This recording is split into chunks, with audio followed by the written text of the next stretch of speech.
call the Monday, July 24th Grafton School District Board of Education meeting to order. With that, we will start with the Pledge of Allegiance.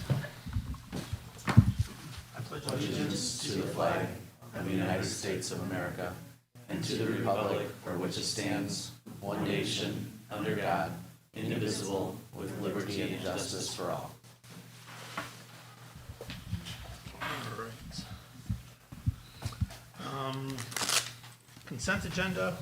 We have two topics for approval. So the approval of the minutes from the June 19th board meeting, as well as the statement of receipts and expenditures from June. Do we have a motion to approve those items? So moved. Second. All right, any discussion? All right, all in favor say aye. Aye. Opposed, and that passes. Next, we will have superintendent report. Yes, so I just have some back-to-school dates to update the board and the community on. One thing we don't have on here is today was our first day of session C for summer school. So great to see a number of our students taking advantage and families of our summer school sessions, and I want to thank the staff that works every day to make sure our students have a great experience as they go through our summer school, but excited to begin the final session today. Now we have back-to-school dates. Online registration opens on August 1st. And then that follows up with our in-person registration at the high school, where we can get our school photos. That's one of the holdovers from COVID that we have, where we actually have a time selected now where we can come in and get our student photos or staff photos on that August 14th and 15th. And then we follow that up the next 2 days with our new teacher in service. So new teachers will begin on the 16th and 17th. You recall back in January or February, it was over at Kennedy, I remember, the board voted on having an earlier start to our year to allow us to not start on the Friday for the holiday or that Tuesday after the holiday. So we're starting a little earlier, which that brings everything back. So new teachers on the 16th and 17th. The 21st to the 24th then will be our all staff in service, with our Great Start conferences continuing for elementary on the 24th and 28th. John Long will have their sneak peek on the 23rd. And then with our staggered start to the year, the first day of school for 6th, 9th through 12th graders on Tuesday, August 29th. Freshmen are in the morning only on Tuesday at the high school, and then sophomores through seniors join the freshmen in the afternoon on the 29th, where 6th graders are all by themselves on the 29th. And then EC 4K through 5 and 7th and 8th grade all start then on Wednesday, August 30th, and we'll have everyone in school on the 30th. And with that, that concludes my superintendent's report. Thank you. Any questions for Jeff? Okay, thank you very much. Next, we'll have public comment. I think we're good for tonight. There was one email that I did receive that I forwarded on to the board today, but other than that, I have not received anything additional, and there's no one here to speak tonight. C, personnel report. Yes, so we have some approvals from the board for change in position, new hires, and resignation, and also have some informational things. So our change in position that we'd ask for approval for is for Damon James, from special education teacher at Grafton High School to dean of students at John Long Middle School. Our new hires of Allison Kirkhoff, first grade teacher at Woodview Elementary School, Lorraine Lesage, district instructional technology coordinator, and Jessica Setsky, physical education teacher at Grafton High School, and then resignation of Dina Poulos, district EL coordinator and special education teacher at John Long Middle School. Informational only, we have new hires. We have a study hall supervisor, Chris Holloway at Grafton High School, Megan McNeil, special education aide at Woodview, Nicole Schlaner, 4K aide at Kennedy, Julie Shaw, special education aide at Woodview, Anna Siebert, 4K aide at Kennedy, and Laura Wolsheim, library aide at Woodview, and then a resignation of Jennifer Zervies, 4K aide at Kennedy. Any questions about any of the changes, new hires, resignations? Okay, we'll take these, take each of these separately. So first, we'll do the change of position. So first, I'll just have the motion to approve Damon James for special education at Grafton High School to dean of students at John Long Middle School. Is there a motion for that? So moved. Second. Sean, motion. Mark, second. Any discussion? All in favor say aye. Aye. Opposed? And that is unanimous. In effect. Second one, new hires. We'll look for a motion to approve Allison Kirkove, first grade teacher at Woodview Elementary, Lorraine Lesage, district instructional technology coordinator, and Jessica Setsky, physical education teacher, Grafton High School. Is there a motion? So moved. Second. Any discussion? All in favor say aye. Aye. Opposed? And that passes as well. Last, a resignation for Dina Poulos, district EL coordinator and special education teacher at John Lowe Middle School. So moved. Second. Any discussion? All in favor say aye. Aye. Opposed? And that passes as well. So certainly congratulations to Damon for his new position, which will greatly help the John Lowe Middle School, as well as congratulations to Allison, Lorraine, and Jessica, and appreciation for Dina for her time with us at the district, and we wish her well. All right, just a question on this. Where are we then with these hires? What do we still have left, or what are we still taking applications for?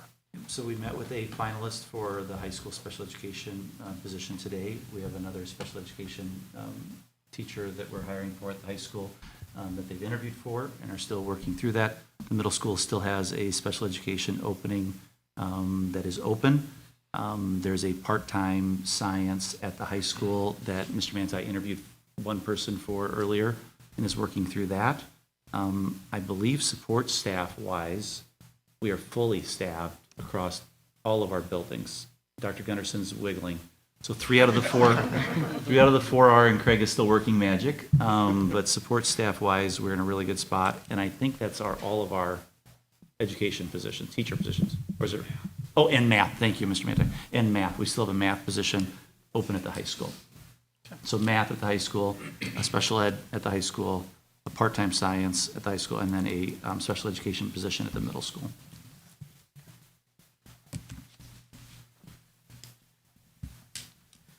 Okay. D, 2023-24 school year plan. Yes, so as part of the ARPA legislation and the receiving of ESSER 3 funds, school districts are required to post their school year plan essentially on the district website. So administration is bringing forward last year's plan to you without any recommended changes for review and approval for use next year. The requirement to post this plan ends September 30th, 2023, and that's no longer a requirement for ESSER 3. So I'll review what our plan was last year, and then you can ask some questions. So in terms of operating, we continue, last year we used the MERV 13 air filters, using outdoor air ratios of 50% during the day with a complete flush every morning, having hand sanitizer available, everyday classroom cleaning. The school schedules, events, and activities went back to pre-COVID last year, as did opening our buildings up to visitors and classroom volunteers. Face coverings also went back to pre-pandemic pieces where that would be voluntary for people inside the buildings. In terms of how we would deal with positive COVID cases, anyone who did test positive would have to isolate themselves from work or school for 5 days following the symptom onset. After that 5-day isolation, as long as they felt better, they could return wearing a face covering for 5 days. Essentially, then, in terms of the virtual learning plan, we did provide virtual learning, view only, mind you, not the two-way. The view only teacher access to classroom instruction for students who were isolated with COVID, as well as some other reasons as well. So that's an overview of the school year plan that we currently have in place, been brought forward for your review and approval, so we can plan for the upcoming school year and remain in compliance with ARPA and ESSER funding. Any questions for Topher? The requirement to post this ends on the 30th. Do the requirements for these mitigation strategies also change at the 30th date, or do those have to continue for the rest of the school year? There are no requirements that we take these mitigation strategies, only that we have a That we have a plan plan. and we post it. Okay. Any other questions for Topher? As far as the ESSER three funds, when do those have to be used or allocated by? Well, we have used and allocated our funds already, but they would run through September of 2024, as I recollect.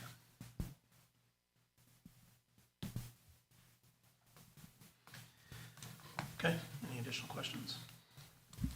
All right, with that, I would look for an approval to use the 2022-2023 plan for the school year of 23-24. So moved. Second? All right, any additional discussion? All in favor, say aye. Aye. Opposed? And that passes. Thank you, Topher. Next would be item E, notice of student academic standards. Good evening. Each year in July, I review the standards that we drive our curriculum through. We've brought a number of new resources to you over the last couple of years, and part of that process is always looking at what standards we're aligned to. GPI lists those. I have that linked on the memo that was provided to you on what typical standards are then being assessed on forward. The one big shift that you're seeing from this year to previous years is the Wisconsin academic standards will now be tested on the forward exam in fall of 2024 in reading and math. They were new this year in reading, and they'll be new this coming year in math. Part of that process is then we go through our 100-day planning process, and we look at deep unit planning and look at what assessments that we're doing and how our students are doing on those standards, and that's what we drive our instruction through. So what I'm seeking for tonight is a recommendation to approve the standards that I've listed, which are the Wisconsin Model Academic Standards for ELA and math. No longer will you hear Common Core reading and math. Those are not our standards that we're aligned to. We're also aligned to the disciplinary literacy standards, next generation science standards, ACT college and career readiness standards, national standards for health and art, WEMA music standards, and the national sexuality education standards for human growth and development instruction would be the standards that we tie our resources to and work through our development of curriculum. Okay, Questions? any questions for Michael? And these will be posted on our website, correct? Yep. Great. No questions, and I guess I'll look for a motion to approve the student academic standards for the 23-24 school year. So moved. Second. Any discussion? All in favor, say aye. Aye. Opposed, and that passes. Thank you. Michael. Item F, Topher Fund 46 transfer. Thank you, Michael, for that brief intermission in my presentation. All right, so very excited to bring this forward tonight. This is approving a Fund 46 transfer that we would book into the previous fiscal year, so June 30th, 2023. As a reminder, Fund 46, the transfer to Fund 46 from Fund 10 is the primary way that we fund our capital maintenance plan, which is used to address our long-term facility needs. And we do have a key performance indicator that we fully fund the cap plan with that budgeted amount over a 10-year period. We did increase that budget transfer and approved that in the preliminary budget in June.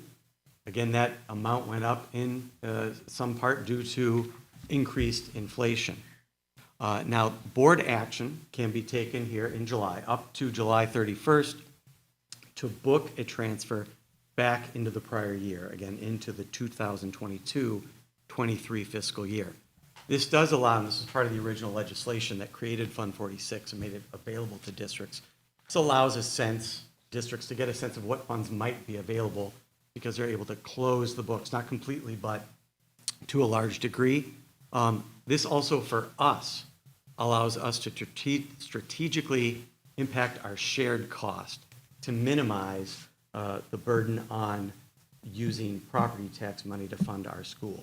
I'll get into how we do that by first reviewing our revenue limit, which is the primary source of funding that we receive as a district has two primary sources of revenue within it, one being equalization aid, the other being property taxes.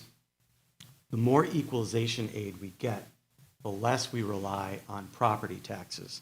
So if there's anything we can do that would maximize equalization aid, that would provide relief and put less of a burden on property taxes. So if we look at how equalization aid is determined, there are some local factors and some state factors. We review this information every year at the annual meeting when we start talking about the tax levy. We have property value per member. So the more property value you have per member, the less aid you're going to get in general because you have more property value to levy against for each student you're educating. And then there's shared cost per member, and that's the amount of cost that you have per student that the state is willing to share in that cost with you by providing equalization aid. Now, those local factors are essentially measured against the state factors to determine how much aid we're going to get. So our property value per member is measured against the average property value per member statewide. Now, if we have more property value per member than the statewide average, then we will lose aid at a certain shared cost level. And we do. We have more property value per member than the statewide average. That means that whatever our shared cost is above the secondary cost ceiling, which again is a statewide factor, 90% of the average shared cost statewide, whatever we have above that level, we're negatively aided. So as we made a move to refinance our Fund 39 debt, which debt payments are a shared cost, we moved to refinance that, restructure it, so that we would lump our payments into every other year payments. That created a situation where we'd be lowering our shared cost. The belief is down as close to that secondary cost ceiling as possible, knowing that then when we basically lumped two payments together the next year, that certainly would be spending well above the secondary cost ceiling, but we were protected from losing that full amount of aid by the hold harmless provision, which means we only lose 15% of the prior year's state aid. What has happened, and again, the shared cost per member is the piece that we have some control over. And so that's what we're going to be doing tonight, is attempting to control our shared cost per member to maximize our equalization aid and minimize as much as possible our reliance on property taxes. And you can see this, we've looked at this before in the past, where this year we have no Fund 39 debt payments. Next year we get 2 years worth of debt payments. And this is based on an estimated per pupil amount. You'll see that last year we decided to claim our ESSER funds. One big reason was we knew that our shared cost was going to be dropping this year to perhaps around that secondary cost ceiling. We were able to lower our shared cost last year and increase our aid. As you recall, it went from around 6 million to above 9 million. And then also avoid claiming any ESSER money this year, which would have potentially lowered our shared cost far below where we would want it. Now, what has been somewhat unexpected, as we've looked at our facility needs as well, is the increase in resident enrollment. And so that has pushed down our shared cost per member. Our membership has grown, so that amount of shared cost per student essentially has dropped probably below where we would have expected it to be. And right now we're about $800 or so per member below the secondary cost ceiling, at least the estimated. We don't know what that is. We won't know till October 15th what the secondary cost ceiling is. But based on looking at history versus what the July 1st estimate is, 11,045 is a decent estimate for what we think the shared cost or the secondary cost ceiling will be as of October 15th. So it's a moving target, but it's a target we can go for to try and maximize state aid. And again, lower reliance on property taxes. So we would need roughly, this puts us overall about $1,750,000 below that secondary cost ceiling. If we were to do nothing, we would have roughly $800,000 less in equalization aid next year than if we were at the secondary cost ceiling. Transferring money funds to Fund 46 is the option that we can use to get our shared costs up to that secondary cost ceiling and maximize aid and minimize property taxes. So, as you may recall, at the end of the 21-22 school year, we did commit $900,000 to a transfer to Fund 46, $900,000 that we were planning to book in 23-24, when we thought we could just go ahead and load up shared cost without losing aid, right? That makes more sense to do this year now, to bring that shared cost up to that secondary cost ceiling. Same thing with the budgeted $210,000 that was included in the 22-23 budget. We would have planned to move that into 23-24 if we were right around that secondary cost ceiling now. But makes more sense to book that into 2022-23. We also have, as we've had in prior years, building and department budget money that has been spent on items that we aren't going to be able to receive till after July 1st. We're able then to transfer that money to Fund 46, that books the cost in 22-23, and then when it does come in after July 1st, then we pay for it out of the money we moved to Fund 46. With all this, we would need an additional transfer of a little over $600,000 to get to that total transfer of $1,750,000. That should get us much, much closer to that secondary cost ceiling. Now, in addition to increasing equalization aid and minimizing our reliance on property taxes within the revenue limit, we do get a benefit. As you may recall, we reviewed the capital maintenance plan at May's Finance, or at May's Finance, June's Finance, and board meetings. And we did have to increase the cost of future items because of inflation. We have allocated additional funding as a budgetary measure, and that helps us meet our key performance indicator of fully funding our plan through the next 10 years of our cap plan. Now, the issue is if we don't transfer that additional $611,000, then next year and the following year, we're going to need to increase that transfer amount to continue to meet our goal of being fully funded 10 years out. As you can see, our deficit 12 years out, a little over $750,000. Now, if we transfer that additional $611,000, that was above what we already have planned, then we would bring that deficit at year 12 down to a much more manageable amount, an amount that would not require us, be unlikely for us to be required to increase that budgetary item, the transfer to Fund 46 next year, and would certainly minimize an increase 2 years from now to that transfer to Fund 46, which again, that would take money out of the classroom. We would be able to keep that budget fairly level, leaving more money in the classroom. The effect that this would have, look at our fund balance and how we began the year, or I should say ended in 21-22. We'd be essentially moving that $900,000 that we had set aside for a future transfer, 23-24. We'd move it in 2022-23. You can see that out of the $2 million in the Revenue Stabilization Fund, we did have a deficit budget this year, about $165,000. That draws down our Revenue Stabilization Fund. We would then be drawing down our fund balance somewhere north of $300,000. This would still, though, keep our fund balance above that 15% fund balance ratio as required by the board.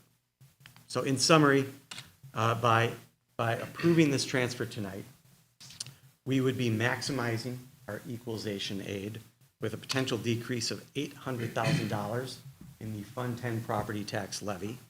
We would avoid future budget increases we'd need to commit to fund our capital maintenance plan for the next 10 years.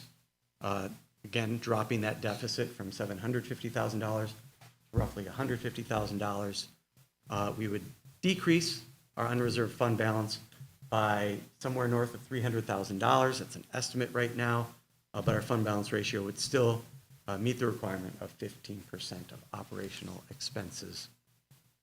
Moving forward, every other year, beginning in May of 2025, if you want to mark that on your calendars, we would need to start looking at that finance committee meeting at what we would do each year to make sure we're hitting that secondary cost ceiling, looking at what kind of strategies we could put in place in addition to a Fund 46 transfer that we would book in that year.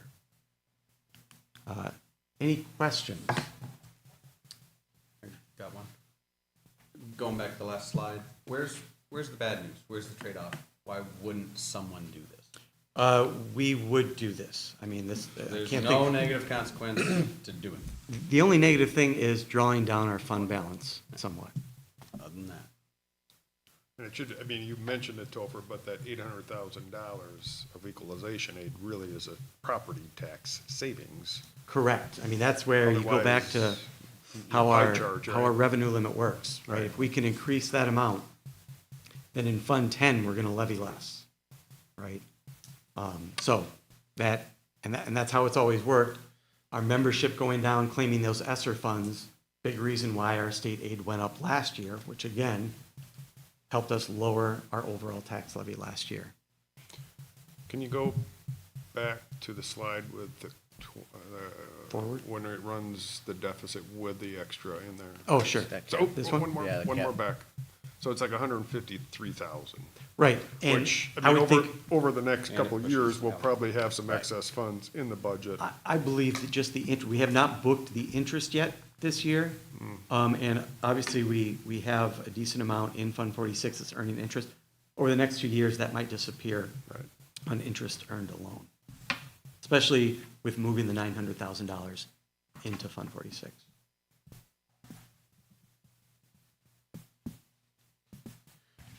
Any other questions? Certainly something that we have to plan for and do anyways, and we have the ability to do it now. It does give us a lot more flexibility in the future. Correct. Okay. Any other questions for Topher?